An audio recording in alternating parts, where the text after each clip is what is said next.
यानंतर बघूयात राजकीय बातम्या। महाराष्ट्राच्या सरकारी अधिकाऱ्यांनी कर्नाटकात प्रवेश करू नये, कर्नाटकचे मुख्यमंत्री सिद्धरामय्या यांचा इशारा। महात्मा फुले जन आरोग्य योजनेचा लाभ देण्यावरून नव्या वादाची शक्यता। आपल्या सीमा पाहून राज्य सरकारनं सुविधा पोहोचवाव्यात, कर्नाटकच्या मुख्यमंत्र्यांचं वक्तव्य चुकीचं नाही, अशोक चव्हाणांकडून सिद्धरामय्या यांच्या वक्तव्याचं समर्थन। प्रत्येक राज्यांनी आपापल्या सीमावर्ती भागात अधिक लक्ष देण्याची गरज आहे।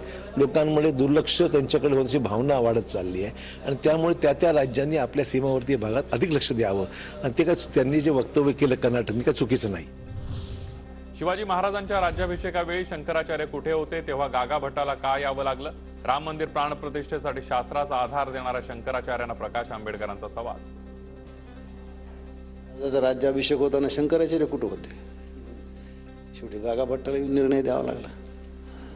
हिंदू धर्मातून जबरदस्तीनं बाटवलेल्या गेल्या लोकांना पुन्हा हिंदू धर्मात घ्यायचंय, ही शिवाजी महाराजांच्या भूमिकेला कोणत्या शंकराचार्याने पाठिंबा दिला?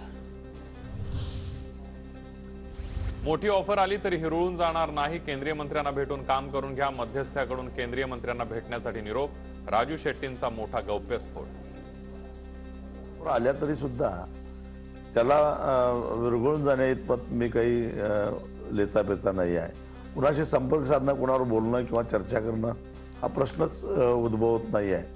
आम्ही स्वतंत्रपणाने निवडणुकीला सामोरं जाण्याचा निर्णय घेतलेला आहे। वंचित बहुजन आघाडीबाबत शरद पवार आणि उद्धव ठाकरेंसोबत चर्चा सुरू, 15 दिवसांमध्ये लोकसभा निवडणुकीच्या जागा वाटपाचा निर्णय होईल, नाना पटोले यांची माहिती। आम्ही पूर्ण जागेचं जे कोण कुठून जागा लढतील, कोण उमेदवार राहतील ते आम्ही 15-20 दिवसांमध्ये तुम्हाला आम्ही तुमच्या समोर मांडू।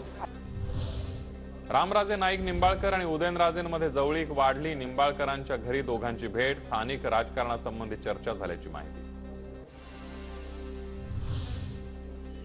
पंतप्रधान नरेंद्र मोदी आणि शरद पवार उद्या सोलापूर दौऱ्यावर, मोदींच्या हस्ते 15,000 घरांचं चावी वाटप होणार, तर शरद पवारांचं पंढरपूर आणि मंगळवेढ्यामध्ये बैठका आणि मेळाव्यांचं आयोजन।